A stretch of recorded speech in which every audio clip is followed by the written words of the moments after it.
Good morning, good afternoon, and good evening, everyone. Welcome to Counterpoint, ThinkWell's webinar platform for free and frank dialogue about questions related to strengthening the health system. I am Piwi Ko, and I am Country Director of ThinkWell in the Philippines. Today, I will be hosting a discussion about the reforms in financing integrated care in the Philippines. As background, we are a low-middle-income country with a mixed healthcare system that is devolved to the municipal level.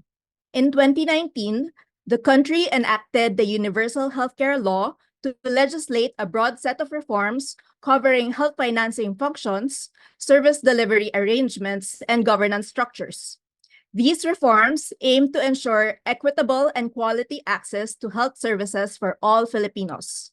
The core of this complex law is a restructuring designed to integrate health services through healthcare provider networks or HEPNs. To do this, the law aims to position PhilHealth, the country's social health insurance agency, as the main purchaser of individual health services in networks. Funds will flow from PhilHealth, DOH, LGUs, and other sources and be pooled into a newly created special health funds at the reintegrated provincial or city level and from there into networks. There have been many challenges, debates, and breakthroughs since the design, approval, and implementation of the UHC law these past 3 years in the middle of a pandemic. Though much needs to be done, the country has made progress. And in this webinar, key experts from the Philippines will share their perspective on these reforms. They will help us understand what drove the reform agenda in the first place. We will hear about how the process of integration is unfolding. We will explore the opportunities and challenges of purchasing services from HCPNs, and from there, seek insights into how the implementation of the law can be improved. We will also discuss how lessons from the Philippine experience can be leveraged by other LMICs as they implement strategies to ensure integrated health services. Throughout our discussion, our primary focus will be on health financing and how changes in fund flows to networks and healthcare providers can support or undermine universal integrated health services. I will be joined today by my colleague, Eric Mirangi, ThinkWell Kenya's technical advisor for health financing, who will give the global frame for this discussion. So, Eric, why is the learning about the reforms in the Philippines important to Kenya? Thank you so much, Piwi. And good morning, good evening, everyone. The learnings about the PCNs are nascent and in their very early development and operationalization in Kenya. Insights from Philippines are very crucial in shaping our technical advice to the national and county governments on sustainable financing for PCNs, mainly sustainable financing towards resource sharing within the network and flows from the network hubs to its spokes, including HR resources, supplies, and that kind of thing, as well as operational funds. Building efficiencies into networks through more effective gatekeeping and how Philippines is doing this. This will be very important for us as well. Thank you. Thank you, Eric, and happy to continue learning with you. And now to get into all this, I have 3 panelists joining me today. First is Dodo Banzon from ADB, a health financing expert with deep knowledge of the Philippines and the region.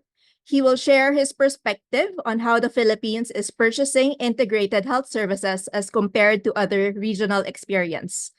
Next is Laurentiu Stan from RTI. He is an international development professional and current chief of party of USAID's Reach Health. He will share their experience in implementing service delivery networks in the Philippines. Finally, joining us today is Ann Luces, the Provincial Health Officer of Aklan, who will share the opportunities and challenges for LGUs in implementation to ensure the delivery of integrated primary healthcare to their constituents. Thank you so much today for making time for this discussion. So let us get started. Now, in the first segment, we will share why and how is the Philippines financing integrated care with the mandates of the UHC law. And I'd like to direct the first question to Dodo. So why the focus on integration for the Philippines? Is this key to ensuring UHC for the country? As you said, right, the Philippines basically decentralized, probably a nicer word, fragmented everything in the 90s. And so what happened is that not driven by health reform, but but more of a political reform. Uh, the delivery of primary services of government primary services was given to the towns. The hospitals were probably term would be up to secondary care, if that's a term that's understood by many, to the provinces. The cities were supposed to do both. Then the central government, DOH, Department of Health, we call it, retained tertiary care and some public health functions. And essentially, after about 20 years, as the years went by, the realization is this fragmented service approach just did not work. The municipalities, because they were driven by, in a sense, were reporting to local politicians, just did not do their job. There was no accountability mechanisms put in place. And then so you started to see deterioration of services, and the natural integration that you would see in a system was not happening. When a town doctor moves, it cannot just borrow somebody else. When you move one patient from one level to the other, it's like you're starting the care process all over again. At the same time, the private sector, which is a part of the Philippine healthcare system, probably 50% or more, basically was treated like a parallel universe. Okay, so the government did not really regulate them that strongly. And so what you have in the Philippines was a fragmented system. And so the challenge was how do we fix this? Now the Philippines will make a decision with their UHC that it will not be a direct that they will not just use budget financing and government provision of services. They basically said, okay, we will do this also involving the private sector. So they grew what was then a formal sector employee insurance system called Medicare. They made it into something called National Health Insurance Program 1995.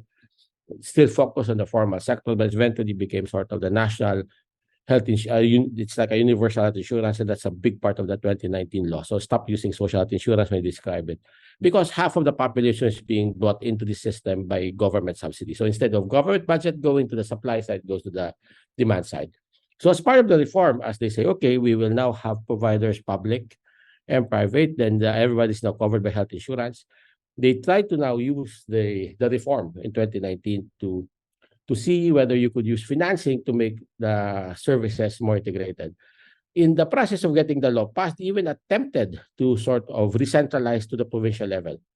So in a sense, there was an attempt that the towns and will now be under the supervision of the health services at the town level will be under the supervision of the province. So some level, probably some level of centralization of the province, which is how a lot of countries are doing. Fortunately, this was desisted, so the solution was, okay, do it in a sort of a voluntary manner.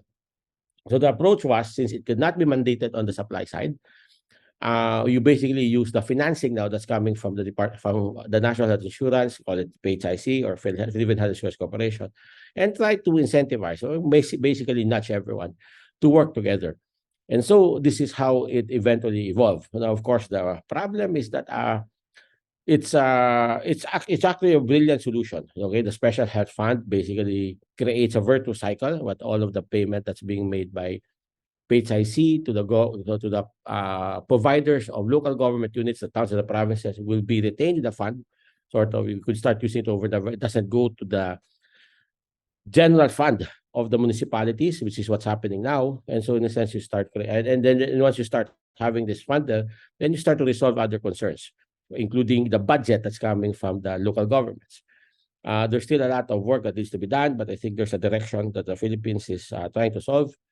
And clearly, it's a model that's quite similar in lots of countries. The only concern, of course, is that since how do you call it, the big problem in the big dinosaur, Voldemort in the room, which is in a sense really trying to get health less, not political, not something that's really controlled by the local governments, the fully administered and supervised by the mayors and local officials. Because as long as it's there, then you could naturally expect a resistance for coming out with a special health fund. At the end of the day, if you are a mayor or a governor, it essentially means that money that you control in a general fund will now be taken away from you, and will be managed already by technical people. Now, the law, it's a great desire in the law, whether it's actually something that we could whether the law is strong enough that this can be mandated by central government, that's going to be the challenge in the next few years. I'll stop there, please. Actually, yes, some of these I think the others can relate to. But you also mentioned about a similarity in other countries. Can we explore that a bit? Which other countries are you referring to? It's quite interesting because decentralization is a natural response in of health services in as countries becomes in particular in large countries, because we have always seen that centralized health system will not work. If you do centralized health system, you have to go all the way up to the capital city to have decisions done, HR done, HR decisions, or even buying a ball pen is a problem. So decentralization is actually something that's there, and the usual decentralization is done simply to decentralize the Ministry of Health, so like administrative one. But then we have seen a lot of countries do beyond that. And what's interesting is a lot of countries in Southeast Asia actually look to the Philippines and basically said we won't do what they did. So our friends from Thailand basically, sort of resisted decentralization. So they're decentralized, but they decided not to fragment. And similarly, we saw the same in Indonesia. What's more interesting, of course, in Indonesia, like the Philippines, they also have a national health insurance fund, JKN, run by their own PhilHealth. And basically, they made sure that the payment of that was coming from their version of PhilHealth basically is controlled. So the special health fund was already sort of inculcated or baked into when the reform was happening. So in the Philippines, unfortunately, I think in the region, Philippines did a lot of these reforms first. And luckily for the other countries, so they learned lessons from the Philippines, and so they decided to address that. So that's what we're seeing right now. I could still continue on with the other countries, but basically I think this for Filipinos, because they can easily travel to these countries without visa. Thailand, Indonesia, Southeast Asia. I think it would be a good it's always a good comparison when we start talking about this country. Comparing them to the US or Europe, it will never work, because those are they have different context, different story, different histories. Yeah, stop there. So maybe a chance for us to learn from those other countries, and maybe a hint in terms of what we're brewing up for next year. But moving on, and directing my next question to Laurentiu. RTI has much experience supporting the local government here in terms of organizing those service delivery networks. So Dodo was telling us about the financing reforms, but there were also reforms in terms of forming service delivery networks. So what was your experience about that then? What has changed with the UHE law? And I know that you implemented the Luzon Health and now the Reach Health. So what were the similarities? What were the lessons? And how does financing actually come into play? Well, first of all, good morning, good evening, good afternoon, everyone, and thank you, Doc Pee and everyone for the invitation. Well, hard to add too much after the esteemed previous speaker, Dr. But RTI worked in the Philippines since 1980, and in one or another, the various engagements that we have to do with supporting health system, decentralization, devolution in so many different ways, and private sector engagement as a cross-cutting area. So I think it's the formation of the service delivery network came initially in support purely from the perspective of improving efficiency of health services and quality, and ensuring that the patient is seen at various level of care and get what they need in the most efficient way possible. When I came in 2019, I remember my first visit was with in Batangas with a number of people from the Department of Health. Yusef Verhere was one of them, and we were talking about the SDN. And one of the things that struck me is that everyone was talking only about the clinical technical side, and that conversation about how do we fund the services, how those are the patient circuit between levels is going to be managed, how the emergencies are going to come in, what's the role of primary care as a gatekeeper, and how some of the operationalizing those integration efforts between the various providers were missing that financing component. And coming from Eastern Europe, where we went through reforms since 1990, when when all the former Soviet Union collapsed and then the revolution. I mean, for like 10, 15, 20 years, and I could say even now, those reform continues. So I guess that's one of the things that the US has, as Dodo Banzon, that brilliant idea of a special health fund, which actually it's in a different ways. You see it in a lot of the European countries, not only in the neighbors here. It's excellent because it's putting the funding, but it's trying to answer that question of equity. And it's going to be a game changer. And I think it's going to take some time. I mean, we were delayed by the pandemic, but those financing reforms are extremely, extremely important to give the health system actually another impetus on primary care, on prevention, on talking about that public health and public health outcomes overall. So I'll stop there for now. Okay, thank you for that, Dr. Stan. And moving on to Leslie. So at the heart of the UHC law, I think from what Dr. Stan and Dr. Dodo, what they're saying is really trying to solve devolution and restructuring of health service at the subnational level.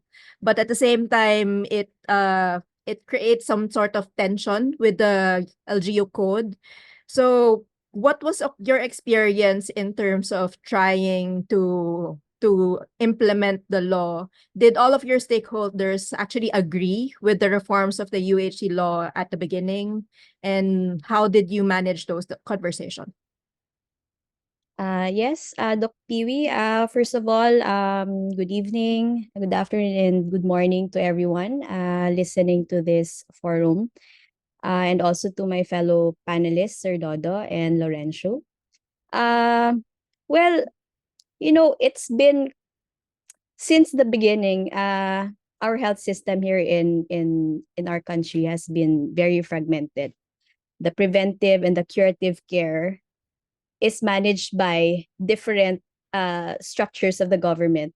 For the preventive care, it's mostly handled by the municipal level. And then the curative care, it's handled by the provincial level. And so this creates a problem with our clients, with our patients, as they navigate through the intricacies of our health system. And so with the advent of universal healthcare, I think somehow we're trying to resolve the disconnect, the fragmentation, by re-centralizing in the provincial level. And the challenge now lies in us, in our level, in the provincial level, especially for the provincial health offices of this country, as we manage on how we integrate these two systems and have a more integrated one. And so I feel that with the advent of the universal healthcare law, I think apart from good governance, health financing is really the heart of UHC. For almost a decade now that I'm working in the local government, even if we have good plans and good initiatives, but when the financial resources are limited, these plans will always remain as plans, right? So why did our province volunteer to become one of the first few LGUs or provinces to showcase integration in the provincial level or the province-wide healthcare system? Even prior to the passage of the universal healthcare law, our province has already started to organize into sub-provincial networks. We call them districts. So currently we have 6 sub-provincial networks or 6 districts in our province. And this was organized to facilitate a smoother flow of referral network within the province-wide system.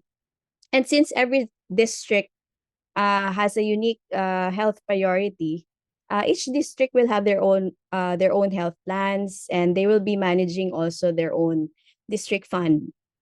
So when the Universal Healthcare Law came in 2019, the process of integration was somehow easier for us.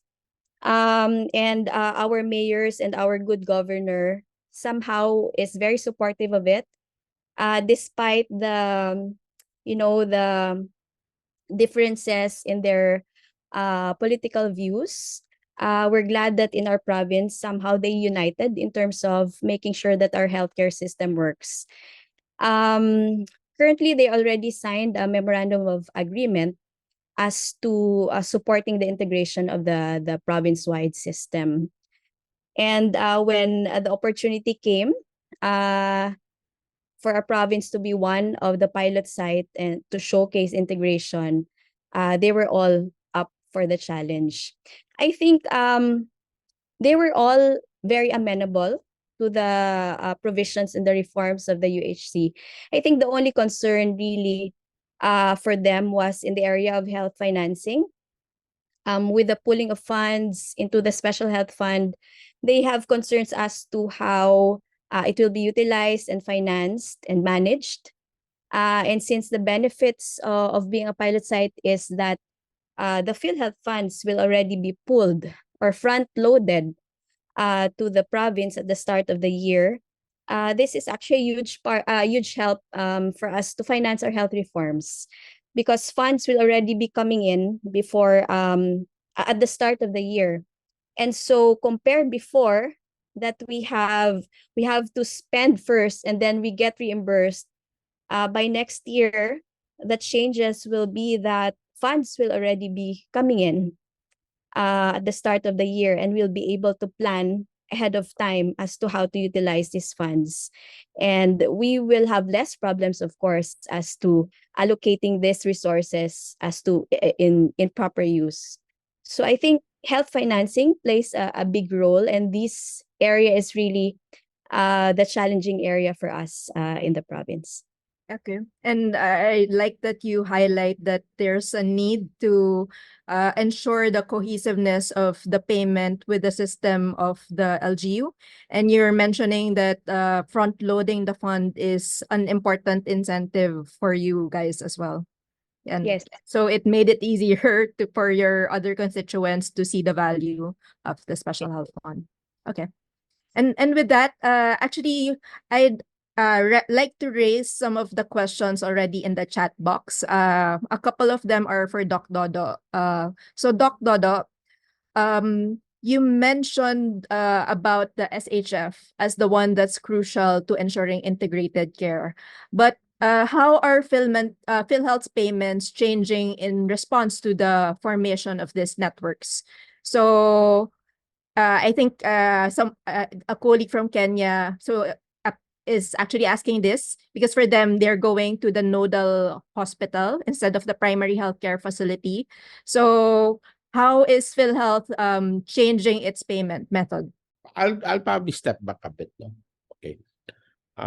So in a sense, what's the change? Okay. Remember when PhilHealth came from Medicare? Okay. Sorry, I'm telling you. So it's as I said earlier, it started from a formal sector scheme called Medicare. Started way back in 1971, right? And Pee-wee and I don't think all of us, Leslie, were not yet born yet. Probably Marife was already around 1971. Just kidding. But nonetheless, it was designed really to pay for private providers. So it's not designed to pay public providers and the nature of public providers. So it's designed for hospital benefits. So it's actually designed to pay for hospitals, right? So you could just imagine the kind of reforms that PhilHealth Medicare became PhilHealth in 1995. Since then, that it started to pay for outpatient care. Now it's called primary care. It started to shift from the traditional fee for service and now into case payment for hospitals and capitation, in a sense, front loading. And even the capitation was treated like a fee for service. That's why the front loading was resisted. So it's like you only change how much you pay, how you decide how much you pay from for every service into a count of number of people, but you still want to pay it after somebody gives you a report. So in a sense, this was how things are. So now in the Philippines, they realize, okay, we need to change that. We need public providers is part of the UHC story, because in a sense, part of the UHC story is that more money will be going to the private. They will continue to do the private, but more money will now go to the public providers. But then they need to sort of adjust to how the public providers work. So the lessons, they try to apply that. So one lesson, they say, if you just throw money into a fragmented system, it doesn't work. So they're saying, okay, you should work together. But the bigger problem is that if you pay and it goes to the general fund, then the money doesn't get out. So the general fund of the local government. So all of these other reforms, this integration, all of this will not happen, because whatever financing reforms you're trying to do, whether you're front loaded. So imagine you front load to a clan and the money goes to the general fund. So that will not be used by Leslie to provide more services. So you resolve that first. You get the special health fund out from each and every local government, and I think that should be the focus of the fight. The moment you have that, then you start. There might be provinces where you could actually get everybody to work together. There might be cities who want to do that. There might be provinces where politically the first district doesn't talk with the second district and the third district, so you might have a different solution. So in a sense, that's the key. Okay, and once you have the special health fund. And then basically you could have this discussions on where the payment would be. Now, to the friend from Kenya, the Philippine approach is that basically the hospital is going to be treated separately for a while. Then eventually the plan is that they should, once they're part of the formal network, that's when. Now, frankly, if government hospitals in this country, particularly the DOH one, will resist this. Although the law is saying that, because right now they're getting all the money. Right, so why would they want to share that, right? In a fund that's with everyone. So that's going to be the problems that PV will have to solve in the next few years in the future. But I think the key now, if you want to move the UHC law of the Philippines forward, you better get the special health fund established in all LGUs ASAP. Because without that, then a lot of the money being mobilized now for the reforms, a lot of these primary care reforms, a lot of the increased payment that our friends from PHIC is trying to increase, a lot of the increased case rates will not go back to the health sector. Yeah. And then, that's and then you hope and pray that your governor and mayor, hopefully you have a governor as nice, and a local parliament like Leslie, which is good enough to put more money into health. But unfortunately, we have already seen the lessons of the last 20 years. We need a lot of prayer for that to happen. So yeah. Yes. Okay. Thanks, sir. And I like how you put this in a stepwise approach. So there's a need to ensure that the vessel for the money is strengthened first and is active across all LGUs. And with this, maybe PhilHealth will also start improving its payment mechanism. Actually, with this, there have been some province citywide health systems who have already received some funds. And moving on to the next part of our discussion in terms of early lessons in purchasing and financing. So I'd like to turn the floor again to Laurentiu. Reach Health has been supporting South Cotabato, and this is one of the first few sites to be contracted by PhilHealth as a network for primary care service. So how does South Cotabato ensure that money from the SHF at the provincial level flows to the municipal primary care service as intended? So what are you seeing in terms of this initial pilot sites? Laurentiu? Well, I think one of the key challenges with the setup of the special health fund is that you need people to agree to it. You need your municipal LGUs, this one, LG 1, 2, 3, to kind of agree to, in one or another, to be able to pull together the funds. And defining those, what we would call the governance arrangements. Maybe it's at that stage, it was quite a sophisticated to call it arrangements, but just the agreement to build that and building that consensus to get those LGUs 1, 2, 3, and I think South Cotabato has 11 of those LGUs. So dealing with 11 is not that difficult as dealing with 30 or 40, right? But that process of bringing everyone at the table, discussing the importance of constituting the special health fund, where there was no immediate, absolutely no immediate, let's say, incentive, took anywhere between 4 to 6 months. And then once the agreement was, I think the impetus for Sao Cotabato, it was that the provincial governor was the one that stepped forward and said, we will be the one that will provide the first seed funding to this special health fund. So basically, he walked the talks absolutely at the same moment when the proposal was made and the discussion were done with the component LGUs.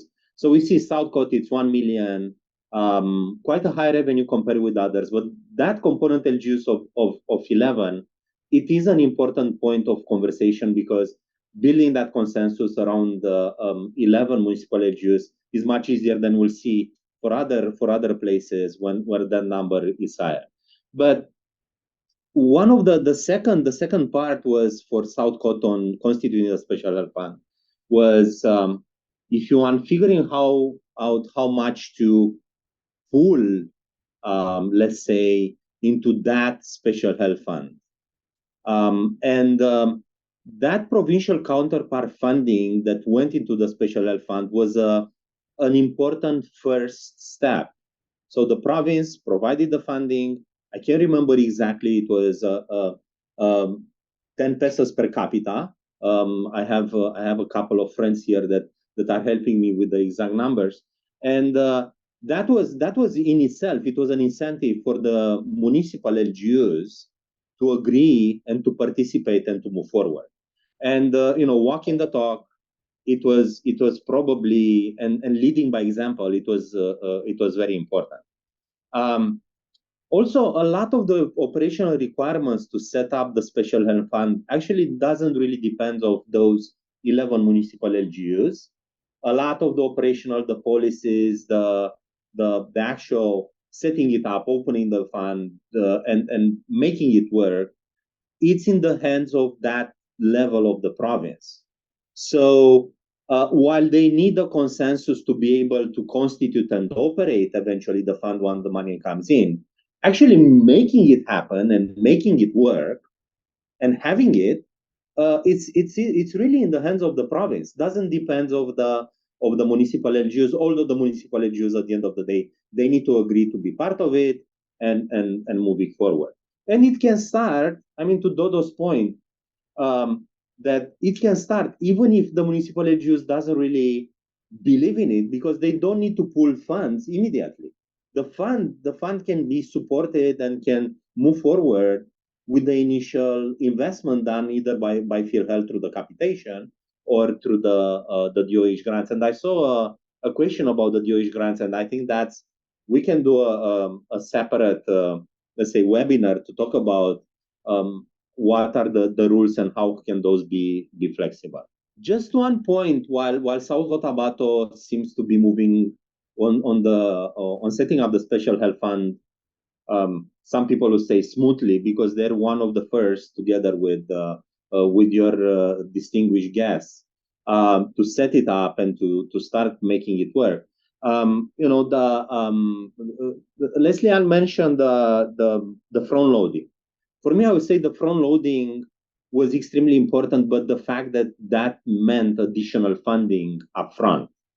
It was not only front loading of a resource that was already there, but it was a front loading of an additional resource that was coming, in this case, from PhilHealth through the capitation. And I think that's extremely important, and that in itself was an incentive to form those primary care networks. Now, in the case of Iloilo, we're talking about 43 LGUs.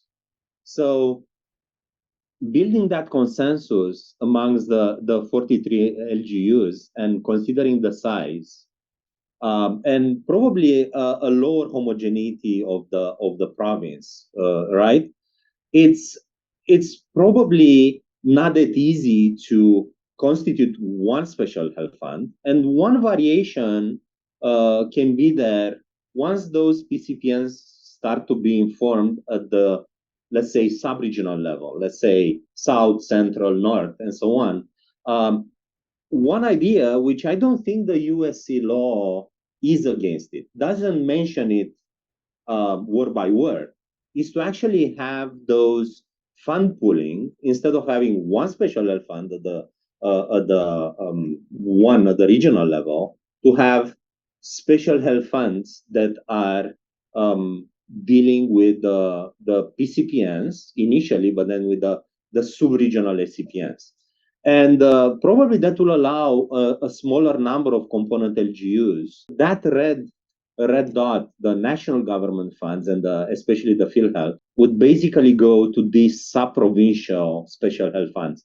And that's an idea in itself that probably will also help with getting that funding for that specific network of providers closer to where the patient is and closer to what the network actual patient needs and what the network needs in terms of providing the services that they would need. So for us, if you want, those are two distinctive, I don't want to call them models, but two distinctive options that we're working with and we're supporting, and we're trying to understand what would be the results and what would be the lessons that we can learn during the next, let's say, at minimum, as we go through 2024. And I'll stop there, over. Thank you. Maybe just as a follow-up. So you're starting to support these two provinces. If more time probably and more resources, how can you actually better support them? And what are the things that you would watch out for in these two areas? I think as the initial steps of defining the contracting, let's say, parameters are there, I think the most important thing from my experience of going through those processes, and I think a number of health economists would agree, is help document the way that the special health fund decision making, in one hand, of pooling it, so who contributes what at that provincial HSF, it's actually working, but most importantly, how the disbursement works and what are the decision parameters of, once you have the fund, are we investing with priority in HR, in medicines, in infrastructure, because the needs are extreme. The needs are extreme in so many different ways on public health. Close to my heart, being a family physician, is primary care and human resources. And we know that a number of those provinces have a ratio of primary care providers of 1 per 30,000, 40,000. So you need to invest more in human resources in order to be able to serve your constituents, in order to be able to actually get those per capita funding in the beginning of every year. So that goes without saying. It's it's a low hanging fruit. But would the people in the field see it the way that we sort of see it? Because they're also closer to what they need from this fund tomorrow.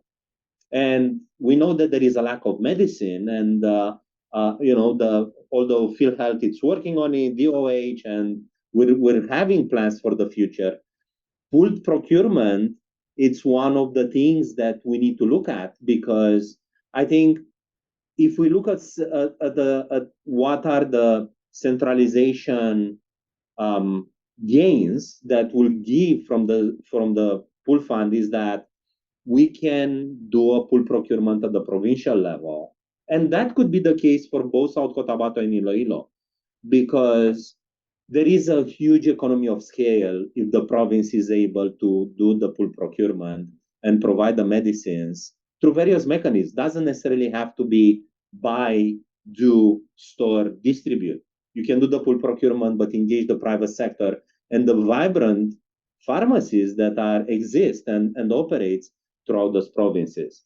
So I would say the way that we're able to work with the provinces on how they manage the pool fund, and in a sense of documenting it, and in a sense of showing fast, and if South Cotabato made steps forward, or Aklan, or Antique, or Iloilo rapidly get those people into other places so they can show how they make those steps fast, so others can set up those special health funds and start working on the financial pieces as soon as within the next 3 to 6 months. I think that will be crucial for a good start for everyone within 2024. Thank you. Okay, thank you very much. A lot to study, a lot to watch out for. And now turning it to Leslie. Leslie, Aklan will also become a pilot site to test financial integration. Actually, a lot more benefits. There's a lot more plans in terms of what will actually come in. What have you done so far regarding the preparations for that SHF? And what are the lessons that you're hoping to learn from this? Okay. So, just like Southcott, Aklan will be one of the pilot sites. But for Southcott, it's more of the sandbox site, right? Essentially, they're pooling the primary care facilities resources and infusing it into the special health fund. But for Aklan, this is like a leveled up version of the sandbox, wherein aside from the primary care funds, the funds for hospitals will also be infused into the special health fund. So essentially, somehow for us in the province, this is our guide, our map as to how we navigate the resources coming in and how we're eventually going to distribute the funds from the special health fund. So first, what we really did was to organize our management support unit. We made sure that our accountant, budget, treasurer, and we have a lawyer on board and our staff to oversee the operations of the special health fund. And of course, the provincial health board has to be expanded, and we included all the mayors, all the MHOs, all the chief of hospitals, and the local finance team into the health board, so that when we discuss issues regarding universal healthcare, regarding special health fund, everyone is already in board. So we made this map during our health board, wherein we're anticipating, of course, essentially 4 sources of funds coming in. But I think for next year, it's mostly the PhilHealth funds that will be infused into the special health fund.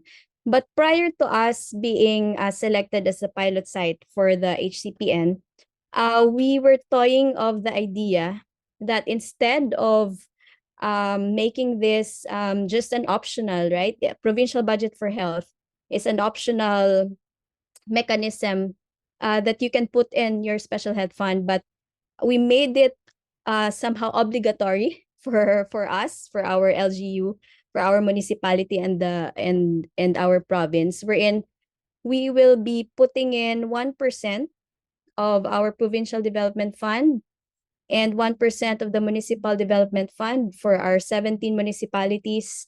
We're trying to test this out prior to PhilHealth putting in the funds, but I guess because we're part of the pilot site already next year, well, PhilHealth will probably be ahead of putting in the funds. So for PhilHealth, the benefits, as I mentioned earlier, is that they're going to front load money based on how much we commit, like how many constituents we're gonna commit that we commit for the consulta package. And so for us, it's 471,000, and they're giving, I think, 900 pesos per aklanon. And also funds for the hospitals will also be front loaded. It's an average of 3 years worth of funds coming in, average of 3 years, and that will be already infused into the special health fund. So our initial discussions were, how do we actually divide the funds? Will all the funds coming in from PhilHealth be utilized by the province solely, or are we going to redistribute it to each facility, which are the hospitals and the municipalities? And the initial discussion is that 100% we're going to download the PhilHealth funds to each hospital and municipality, but it will be downloaded through districts. So each district is composed of several municipalities and one district hospital, so that they can actually integrate their plans and have and manage their own funds within their district. And because they have unique health concerns and health issues, the management of their fund might be different from each district. And one of the usage of our pooled funds will be procurement of supplies and medicines.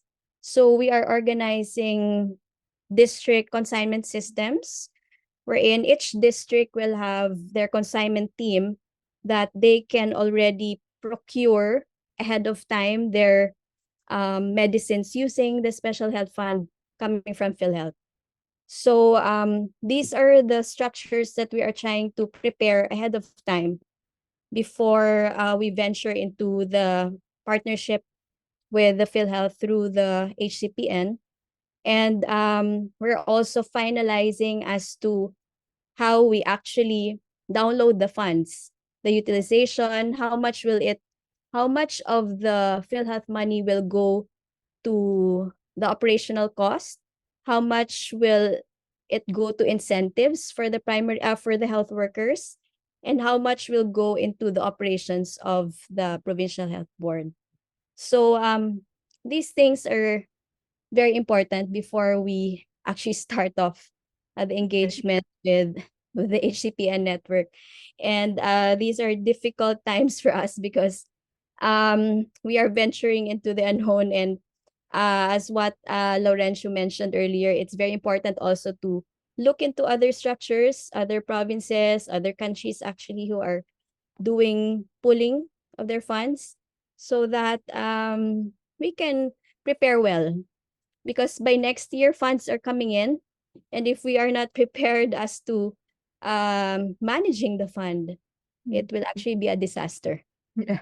And with that, actually, I'd like to ask you, we have our colleague, Dr. Oda from ADB, we have experts from RTI, you have ThinkWell here. I see ZFF is on the panel, on the attendees. We have DOH, Sir Renette from PhilHealth is actually here. So how can we better support you in terms of implementing this pilot? Any requests from us, directed to whoever you want to direct it? Yes, I think it's very we're very grateful that a lot of stakeholders are helping us. Province of Aklan, we have ZFF as our partner.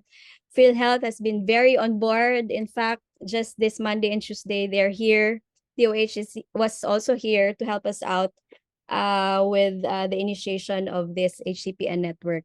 And I think the thing that we really wanted help with is that how can we be guided as to creating the structures of the MSU? Like how can we actually divide the funds? What are the mechanisms that these partners can help us with, especially in training our teams, because these are all financing matters that actually accountants, budget officers are more aware of. But we need help as to how we can actually set up these systems for. So some of these are very operational, like setting up the MSU, as you said, the capacity for that, what training.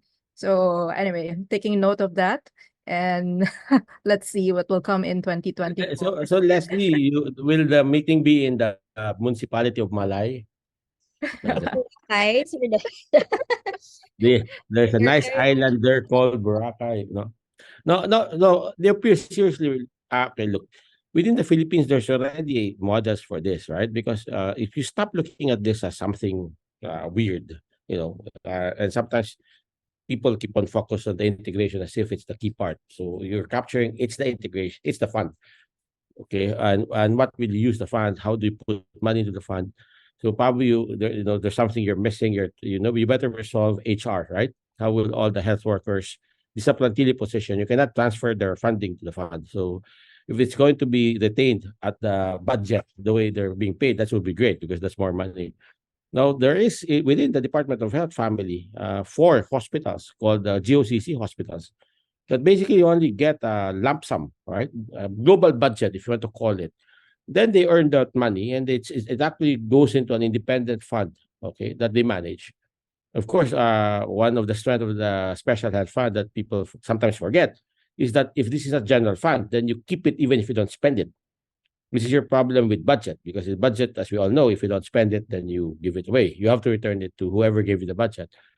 It's also supposed to be more flexible. So you're not supposed to do, you're not tied with line item budget. If you do the line item budget, it's not the Sabunihan who will approve it, but it's you, the health people. The same story with heart center, lung center. So, I really, why don't you sit down with these hospital people tomorrow? Because I think they can give you examples on how within the government rules, PFM rules, they've been able to get income, put income in the fund, which they keep and retain even the following year and years later, and how to spend, how they actually. So because that would be in a sense already existing model within that sector. No, you don't have to get out of the Philippines. Now, if you want to get out of the Philippines, we'll gladly show you. We have there's a nice island in Indonesia called Bali, where we could tell you how the Indonesians are doing. They're actually doing a better job.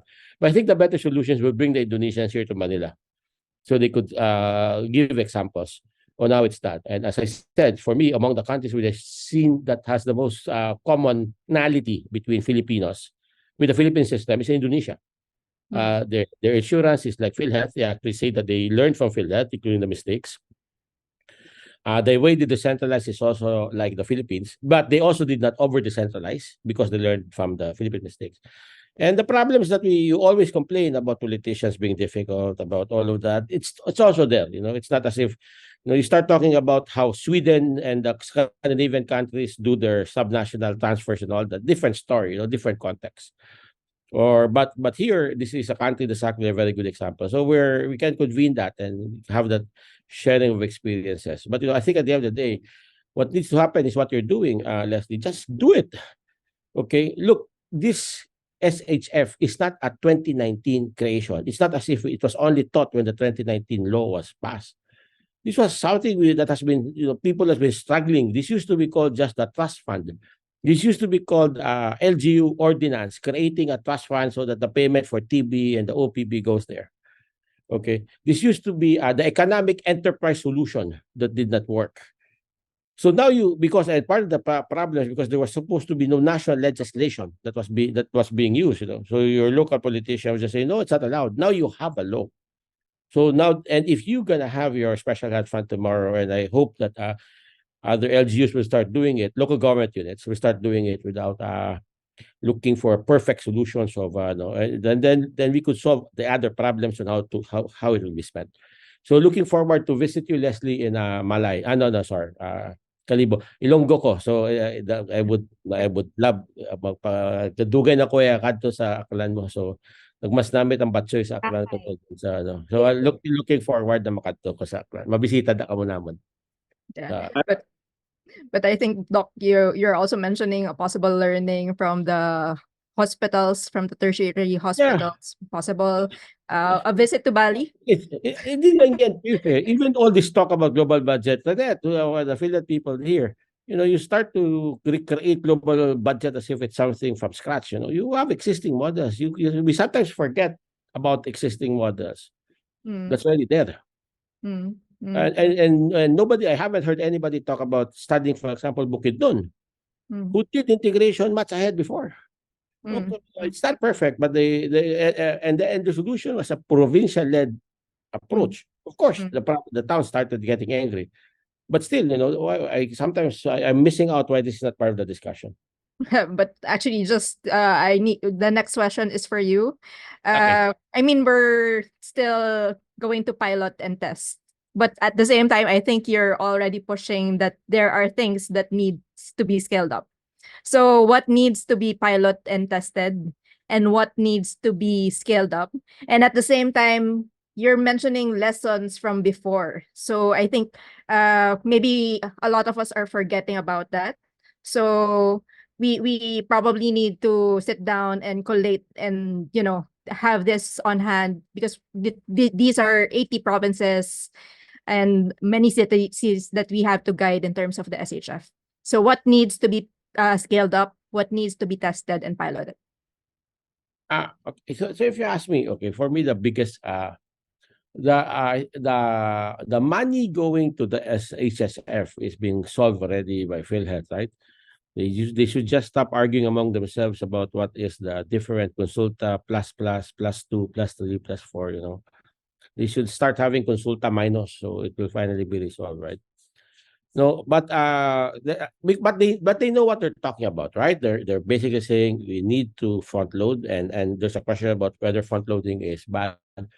Well, you basically you would always manage what the front loading will make sure that the services are being provided. It's also, I always love to say, sometimes people forget that it's an approach when you contract anybody to build your hospital. If you don't pay him 20% in advance, you don't expect the contractor to start building. So that's why there's front loading, and there are systems in place already. And you just study the construction business. That's why surety bond. That's a control mechanism in construction. Retention of payment. There are tools. So sometimes help people think that they have what they're the only one with the problem. Nonetheless, what needs to be done is the law is already there, right? Number one, please stop using the word pilot. Because if you're using the word pilot, it's as if there's no law. The law basically is a national implementation. So stop using that word and start saying, you're just implementing it. So you create a momentum where you get things done. And what you really need is enough momentum so that the special health fund is something that local governments will not see as an option, but something they have to do because it's mandated. So starting to have pilots or sandbox or whatever you call it, right? Creates an impression that this is still something being studied, something that is not legislated, something that is just a trip, something that the department, administrative people in DOH and PHIC wants to do on what? Because they want to do a study.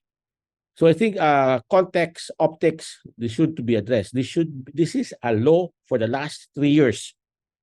Okay, this is a law that is a product of experience for the last 20, 30 years. Okay, so start looking at this as something, we need to create a momentum. Philippines need to create that momentum of reform. Our friends, so that's probably the one I'm looking for. Now, mistakes is part of life. So don't be afraid to make mistakes. You could always address that. You have a strong law that's behind you. And you could always make those changes. PHIC can always change its circular every 3 months. Or DOH can change its administrative order every 3 months until they get it good enough. And they will never get it good enough. Because at a certain point, there will always be problems in the future. So just keep on pushing it. Yeah, that's probably my take on this. I really stopped calling it pilot, sandbox, advanced implementation. This is not, this is 3 years already. Sure. And actually, it's my fault about the sandbox, but we're ready to scale it up now. Yeah. I guess the question is, any Leslie or Laurentiu, are you going to say a counterpoint against that? Do we need to slow down, or do you want to go against Dodo? No. Anyway, maybe asking some of the questions in the Q&A. There's also a question in terms of the private sector and in terms of onboarding them. So we're discussing public sector-led HCPNs or province citywide health system. So right now, where does the private sector come in? I know we're trying to test the net private sector-led model. Is it looking promising, or is it really more about the public sector-led model and how they're actually incorporated in that? So first, Leslie, probably. Have you also thought about the private sector in Aklan?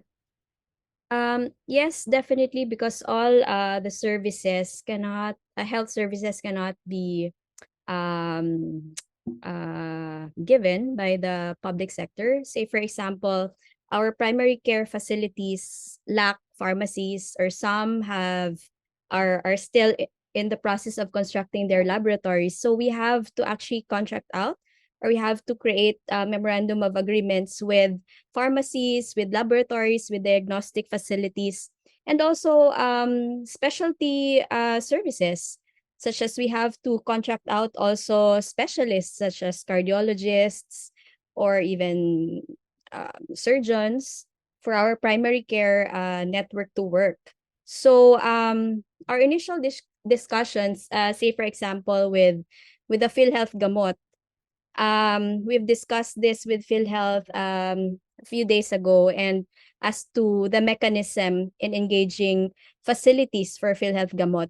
PhilHealth Gamot is a mechanism wherein PhilHealth will finance pharmacies to support our primary care facilities that doesn't have enough resources in their own facilities. So we have to contract out facilities, and then they will infuse funds also through the PhilHealth Gamot. So I think these are mechanisms that we are discussing within the province-wide network and within the provincial health board as to how do we pay them. Of course, PhilHealth will pay us 900 pesos for every individual that we commit.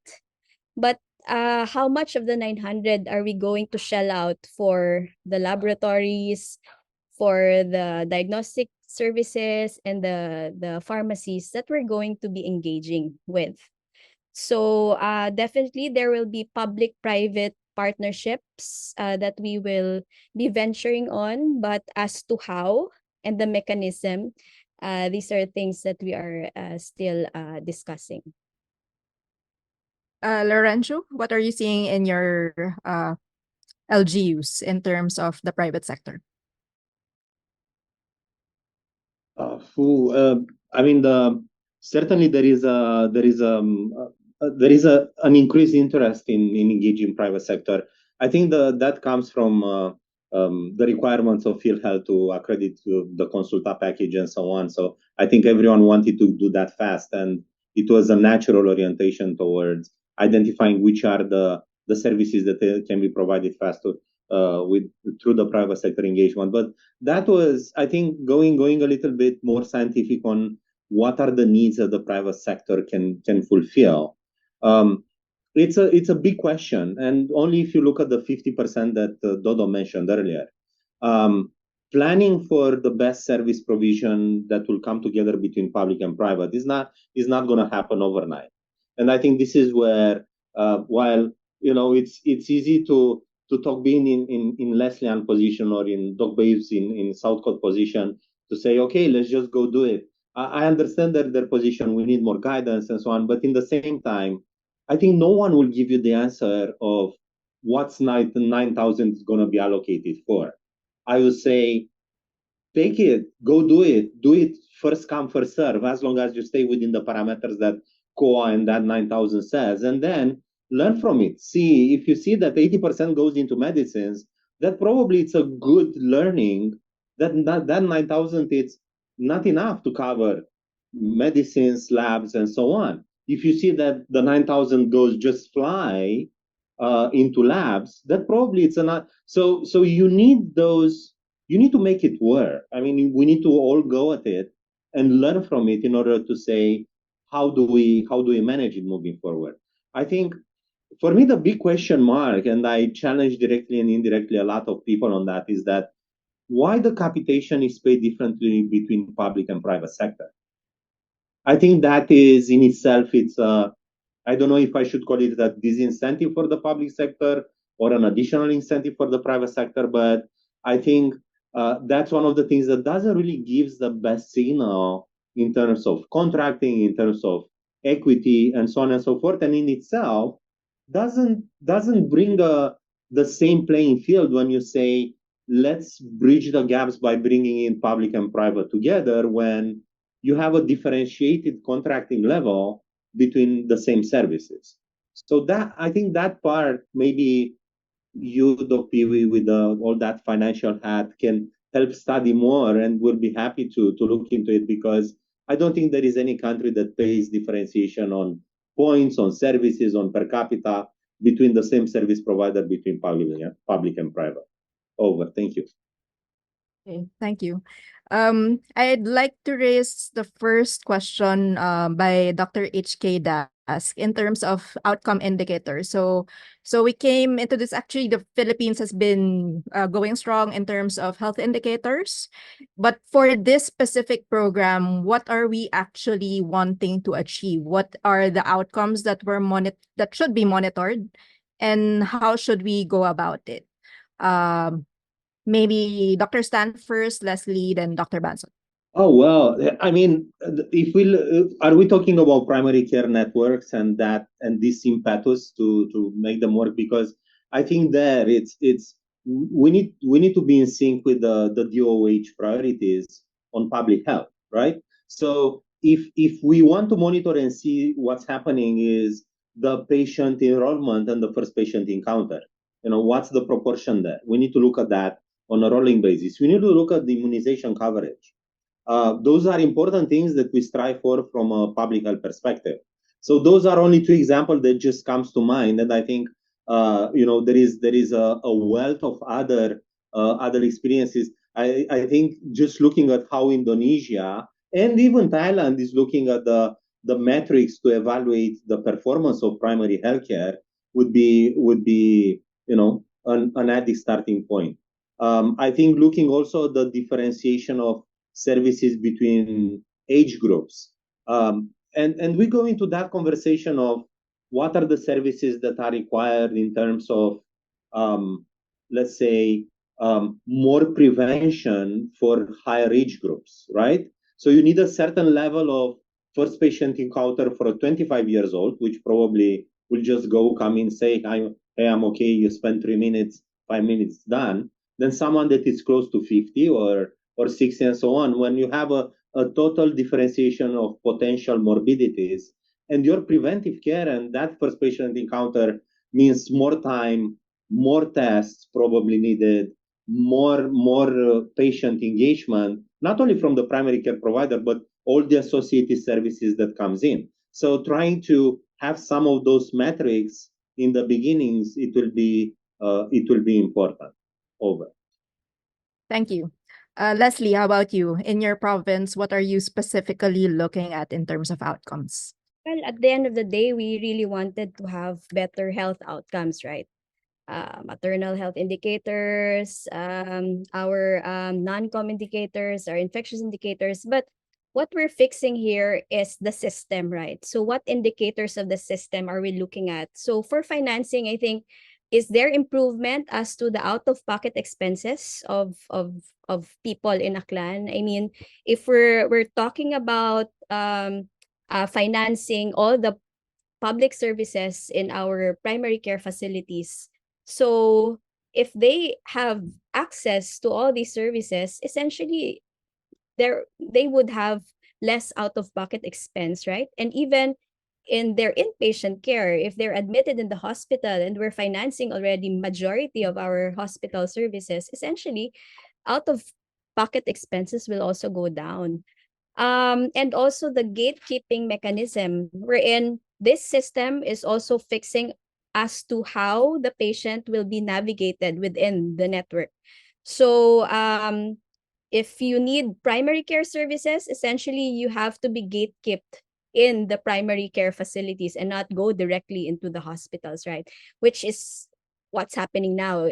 Most of them go to the hospitals because of the availability of the services. But if we fix the system, if we fix the network, and we make the services available down to the grassroots level, then essentially we're able to, keep them at the level where we want to have them and not overflood our hospitals. And essentially the finances are are poured mostly in our hospitals, but we want the resources to also be channeled down to the primary care facilities. So a strengthened primary care system. Yeah. Doc Dodo, what can you say about M&E and what outcome should we be monitoring? Okay, ganito. Sorry, I probably respond to that. I'll probably start with the question of private sector earlier.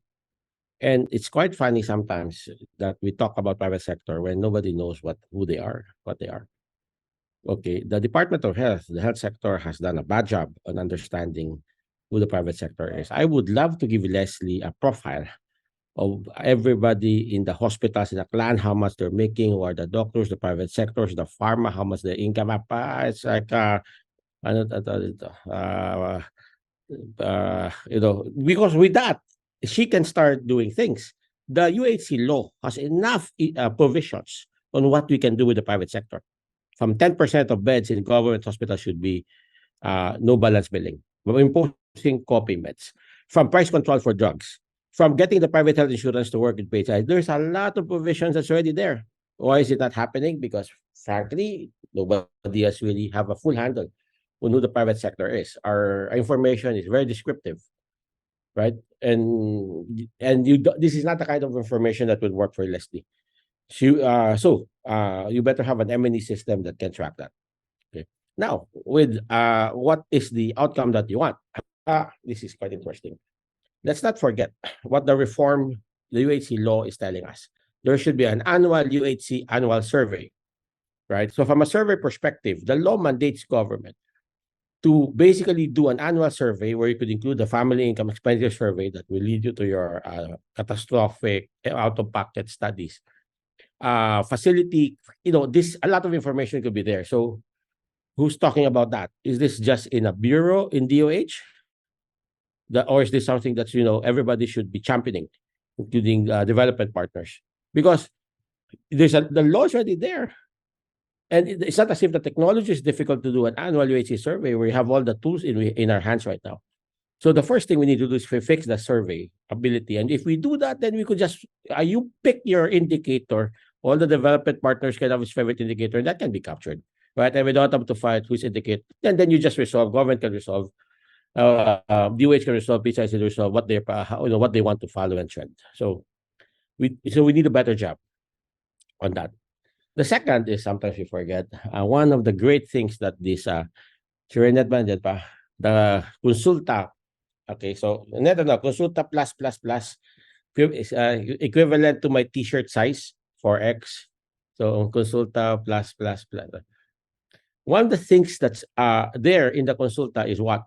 A capture of routine data of each and every Filipino.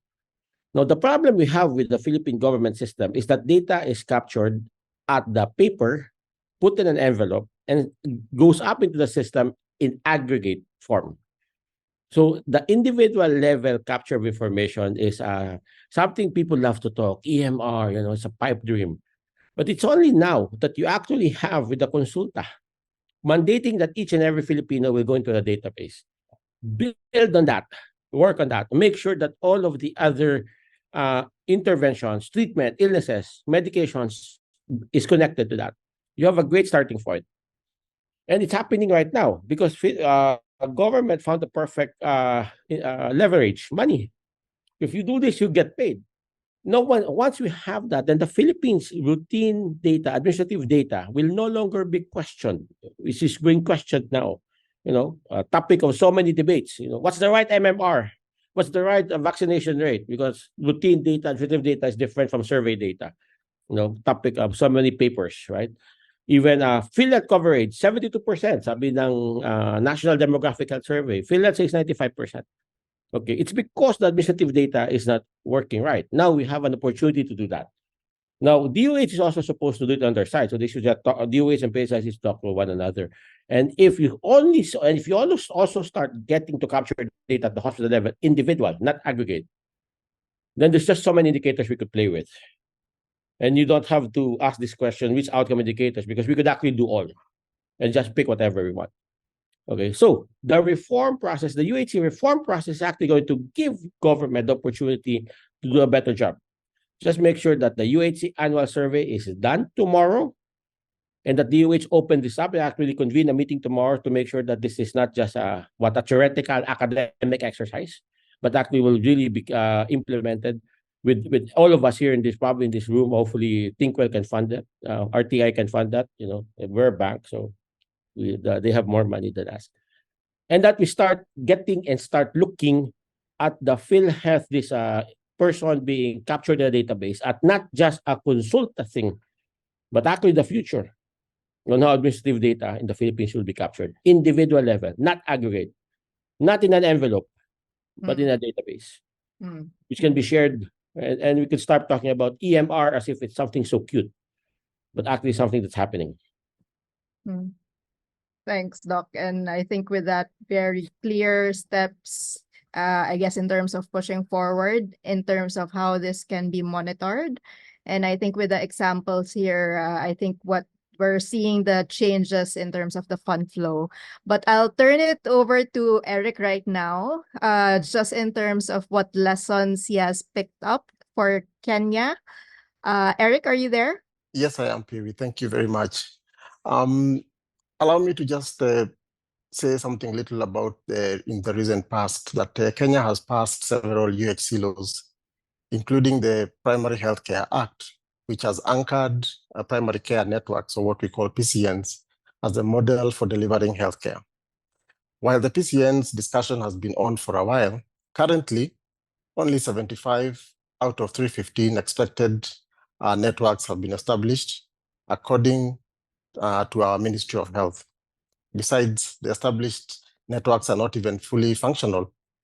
Ideally, our county governments should chip in to operationalize these PCNs, because the county governments receive funds from our national government for implementation of healthcare at that level. But their fiscal space is also quite constrained. And so for me, I've picked up a couple of things.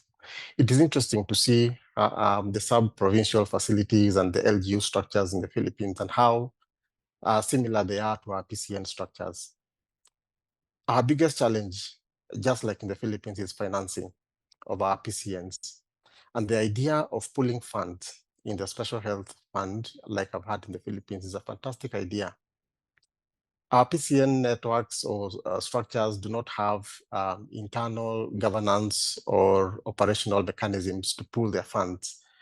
Funds that they receive from the county government allocations or from the health insurance. And so right now, the operationalization of the PCNs is in jeopardy because of lack of a pool from which they are able to put all their funds to procure services. Pooling of funds for procurement of supplies and medicines, for example, which is a major challenge in our public facilities, is perhaps a first step in improving the flow of resources in our PCNs, as well as the outcomes that the PCNs have envisioned. And I think this, for me, is an interesting idea that we can borrow from the Philippines. Another interesting thought that I've had and which we are grappling with here in Kenya is how to engage the private sector in our PCN structures. Currently, it is presumed that the public facilities form the PCN, and whilst the government policy, the Ministry of Health policies indicate that there needs to be a private public sector engagement, it is also a challenge for us. I have heard about memorandums of agreements to contract private facilities in the Philippines that offer specialized services, and which is something that we can explore here as well in Kenya. This is for sure is an idea that we can pursue. Thank you. Thank you, and glad to see that you've gotten some ideas from this discussion, Eric. And lastly, I would like to invite my colleague in the Philippines, our respected senior technical advisor, Dr. Marife Yap, to give the closing remark and synthesis. Thank you, Dr. Marife. Okay, good morning, good afternoon, and good evening. Thank you very much for this opportunity. And in behalf of our ThinkWell team in the Philippines, we very much appreciate the very dynamic and very lively discussions and questions that have been raised. They've been very interesting. What are some of the takeaway that I have gleaned from this hour of very robust conversation? First is that just like in many countries, the integration of health services is a move to be able to respond or address the challenges or problems that have come about because of decentralization or the devolution of health services. Unfortunately, in the Philippines, this decentralization has become very deeply rooted, and thus the signing of the Universal Healthcare Law in 2019 has given a very strong push or impetus to actually look at how the delivery of health services are integrated. And as has been mentioned, financing is one of the important anchors or drivers.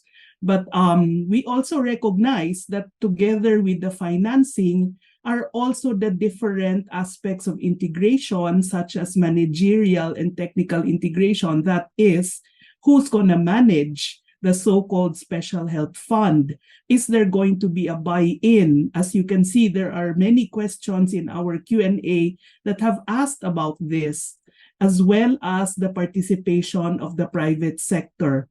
And also, of course, the technical integration of services which are to be paid for or purchased have also to be done in a manner that it will be feasible, particularly because of the problems of human resource availability, especially in our public sector. Thus, there is really truly a need to actually understand and see how best to engage private sector partners. As Dr. Leslie has mentioned, it is not possible to actually implement the provisions of the Universal Healthcare Law if the private sector is not involved.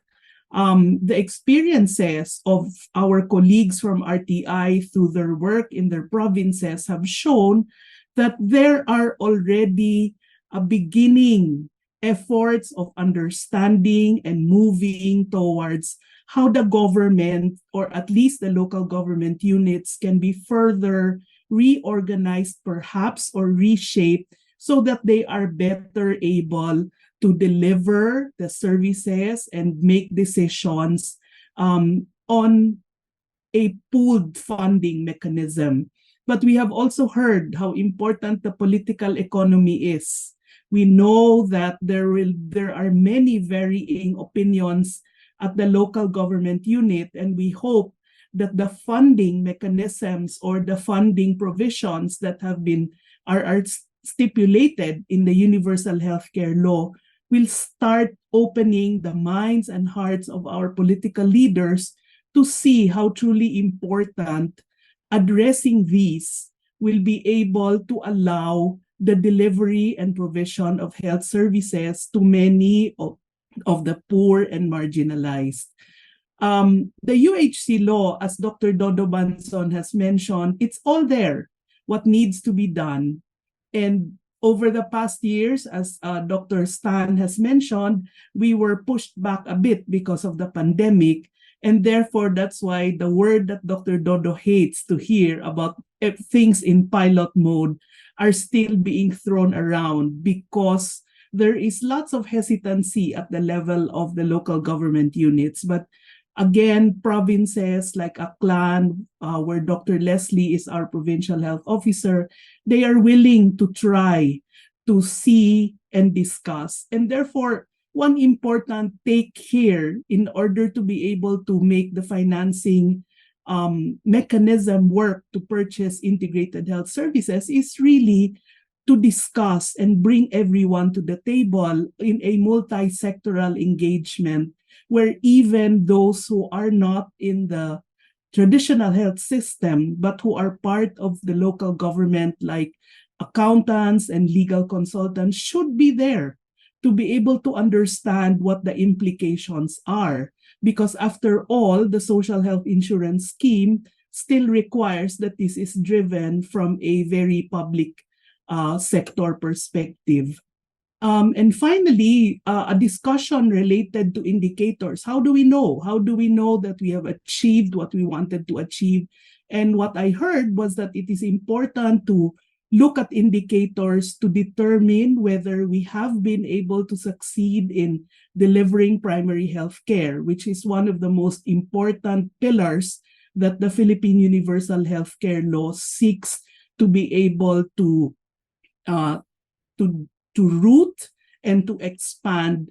And hopefully this will help rationalize the delivery and the purchasing of health services. So a lot of responsibility, a lot of decision making is now being put in the shoulders of our local leaders. And there is also a cry to provide support for better understanding. And these are what we hope to be able to do in the coming year in order to prepare for the first acid test of the Universal Healthcare Law in the Philippines, when we will be evaluated in 2025 and the president will decide in 2026. But there are efforts and different provinces trying to be able to make this work. As Dr. Banzon has said, we're not reinventing. There have been several mechanisms that have been there. What we really need to do is harness these lessons, as well as take advantage of the opportunities that are provided by the Universal Healthcare Law. And so let me end here. We look forward to more discussions on this and other country sharing experiences in the future. Thank you very much.